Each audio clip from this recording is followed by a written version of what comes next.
today's video. I am super excited to be filming this video because, as I'm sure you know, I absolutely love my Fitbit Ionic. I actually love Fitbit in general. I've reviewed pretty much every single watch that I've ever had from Fitbit on my channel. I have a whole playlist on Fitbit reviews, and most recently when the Versa came out, I reviewed the Fitbit Versa. I compared it to the Whoop, which I also purchased a couple of months ago. Prior to the Versa, I had the Fitbit Ionic, which I actually upgraded to the Fitbit Versa 4. Now, as I mentioned in my previous video, there were some pros and cons between the Ionic and the Fitbit. If you did not see that video, I will link it here so you can check it out. It just basically describes the differences between the Ionic and the Versa. As I was reading through the comments on that video and comments that I get pretty much like on a daily basis, people ask me why I stuck with the Versa, why I personally preferred the Fitbit Versa over the Fitbit Ionic. There were so many things about the Fitbit Versa that I loved and that I knew as far as Fitbit software goes that I use on a daily basis, and it was just too much to cover in that video because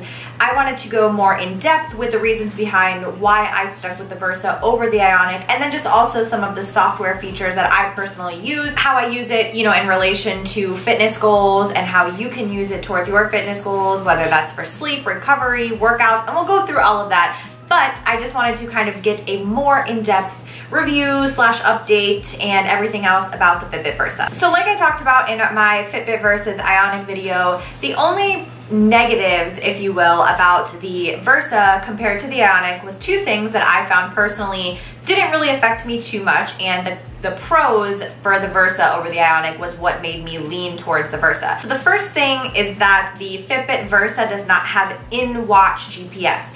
With the Ionic, you could take the Ionic for a run without your phone and it would record your run data, the GPS, you know, it would show you on the map and all kinds of things like that, but that's because that watch had in-watch GPS. Whereas the Versa, you have to actually bring your phone with you.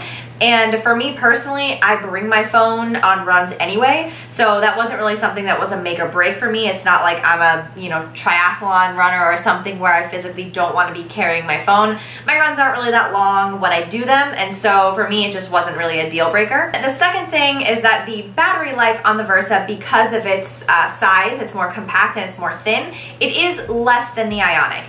And to be honest with you guys, I don't notice it that much, and that's because I take the watch off when I shower. Although it is waterproof, I take it off when I shower and I charge it pretty much every day. I don't really ever let the watch die completely and then have to charge it from 0 to 100. I just continuously probably run it at about, I'm at 80% battery now, and I would say that I probably stick between 50 and 80% on the daily. I think for me, the physical appearance of the Versa was what kind of won me over the Ionic.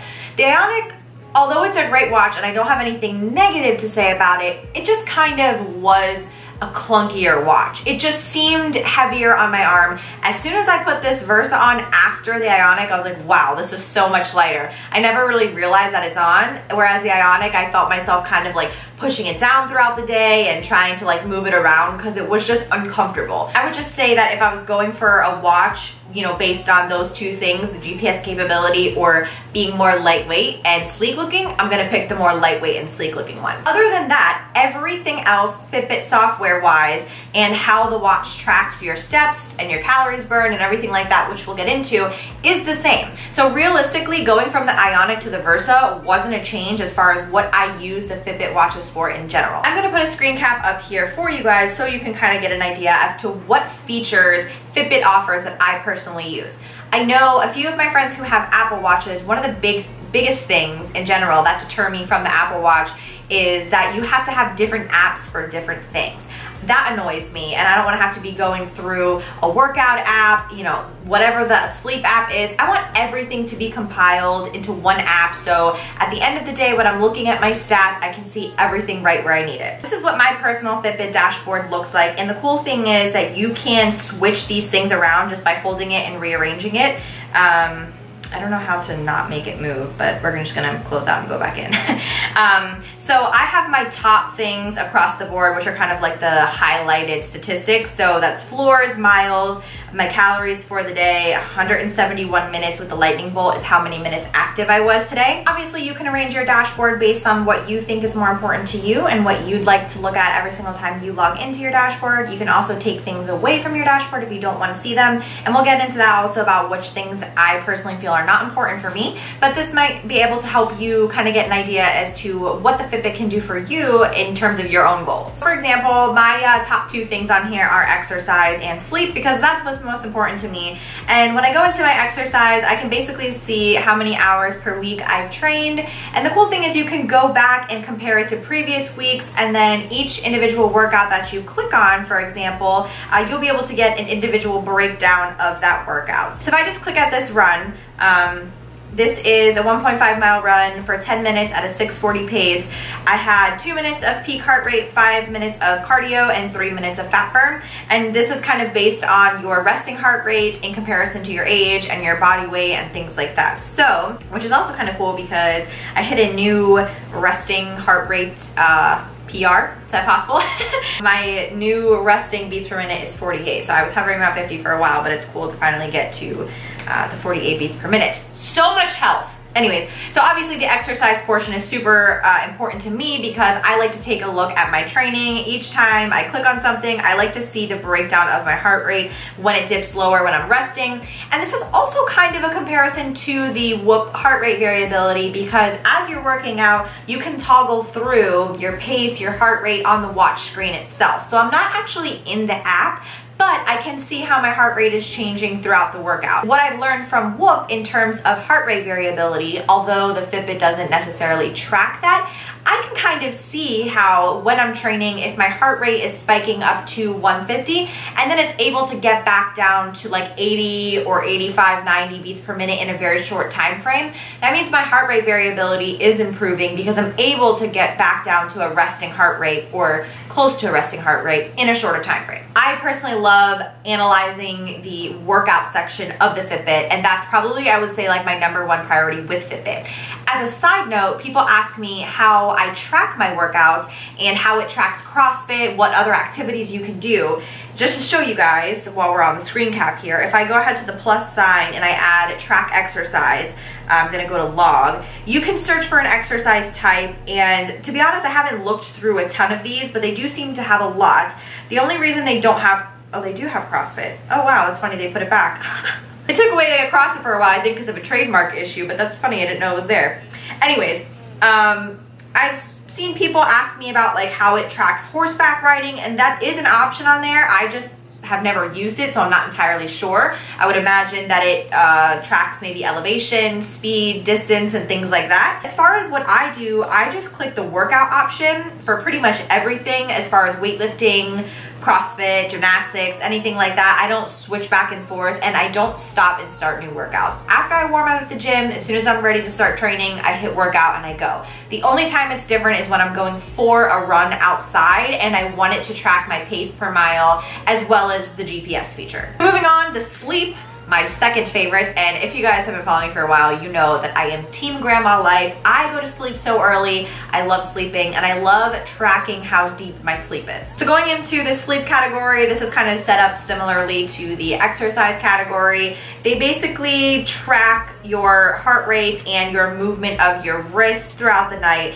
And so you can see the red indicates awake, the light blue indicates REM sleep, medium is light, and then the dark blue is deep sleep. But then it obviously shows you the chart as to which times of the night you dipped into deep sleep and when you were awake and restless and things like that. You can also look at your 30-day average. You can look at a benchmark and then your sleep schedule, which kind of gives you an idea as to what time you typically fall asleep and what time you wake up. Again, this kind of just depends on what you do with this information, and I think that if you are somebody that's looking to improve your recovery as far as sleep goes, it may be helpful for you to take a look at how you sleep throughout the night, if you're getting enough deep sleep, if you're getting enough sleep in general, and just kind of like using that to your advantage and to realize, okay, I don't actually fall asleep until 11, I need to get into bed an hour earlier because it takes me an hour longer to fall asleep, and I didn't realize that. I think a lot of times when people say that they get 8 hours or 9 hours of sleep, they're kind of just talking about the time that they spent in bed. So the time they got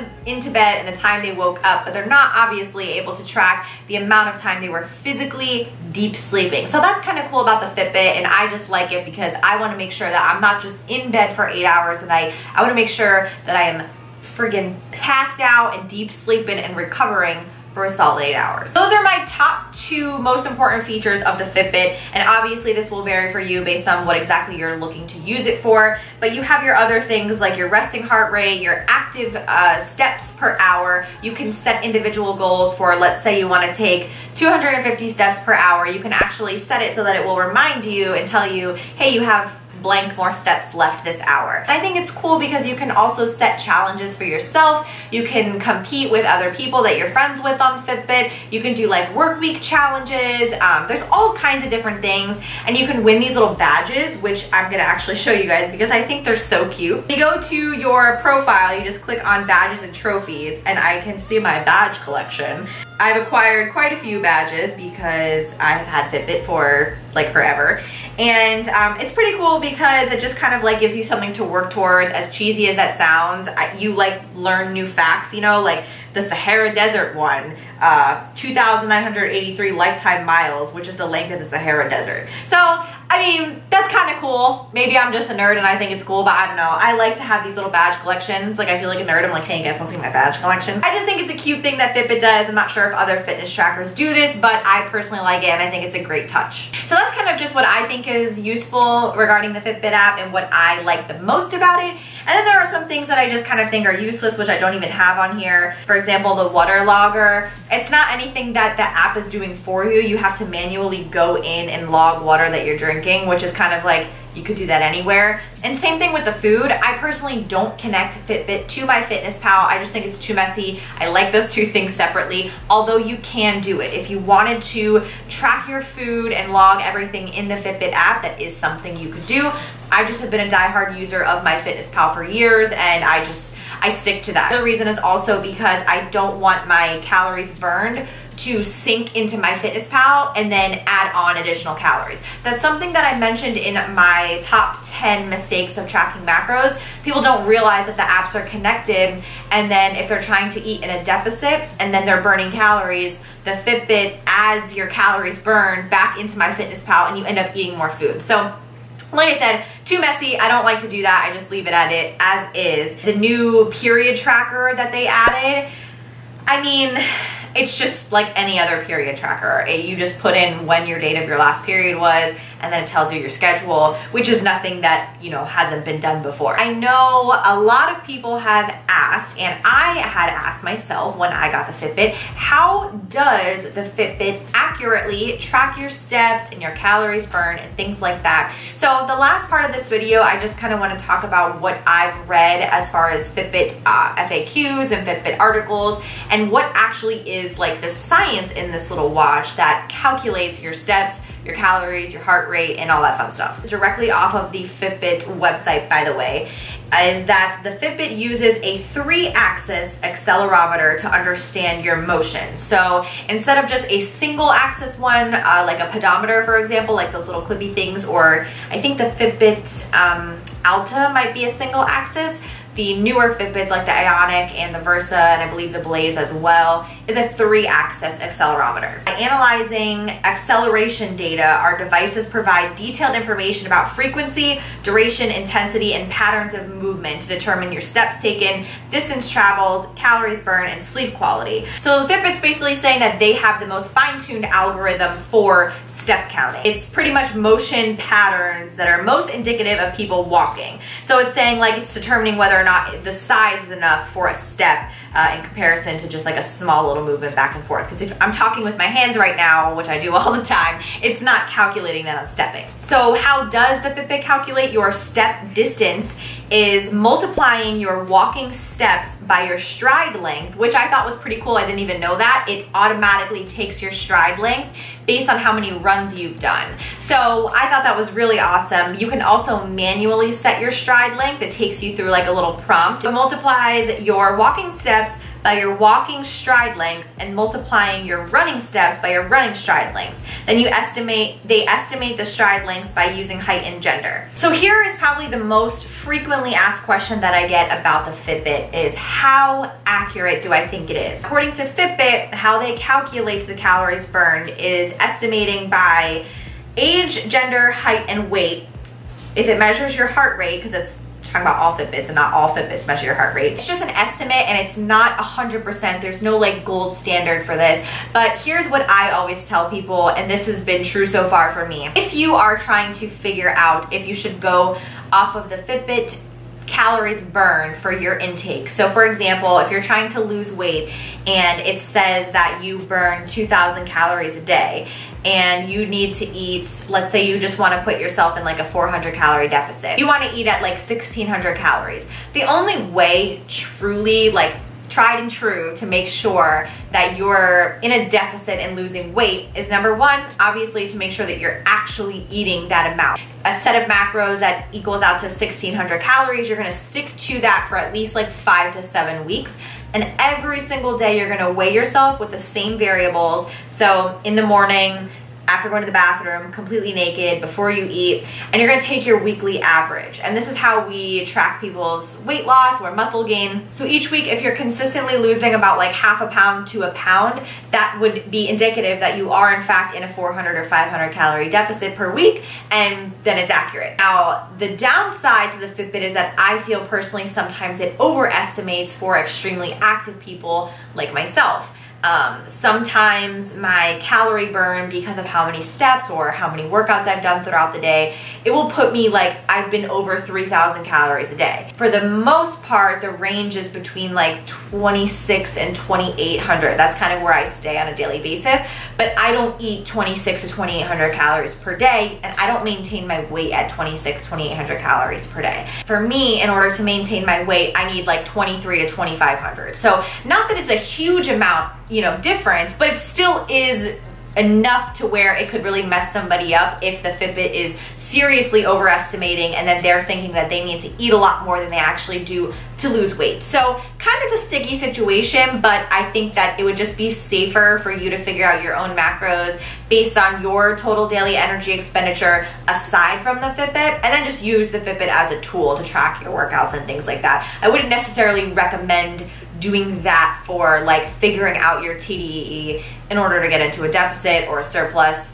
I just personally wouldn't recommend that. At the end of the day, it comes down to what your specific needs are and what you really like to pay attention to. I think the great thing about Fitbit is that it's so universal and you can use it no matter if you are, you know, a serious athlete or you're just somebody that wants to get more steps in for the day, because it's also a smartwatch. It's not like the Whoop where it's only dedicated to your heart rate variability and your strain and recovery. You can get text messages. You cannot reply on the Versa. I didn't mention that in my last video, but you can't type on the watch yet. You can get calls, you can get notifications, you can do the little meditation, you can do other things on the watch that are not fitness related. But I know that so many of you have asked me how I like the Versa, why I like the Versa, why I stuck with it, and what I use it for. And so I hope that this video has answered your questions and kind of gave you a little bit more insight into the Fitbit app. But that is going to wrap up this video, so I hope that you guys enjoyed and learned something. If you have a Fitbit, leave me a comment down below and let me know what your favorite feature of it is. And I will see you guys in my next video. Thank you so much for watching.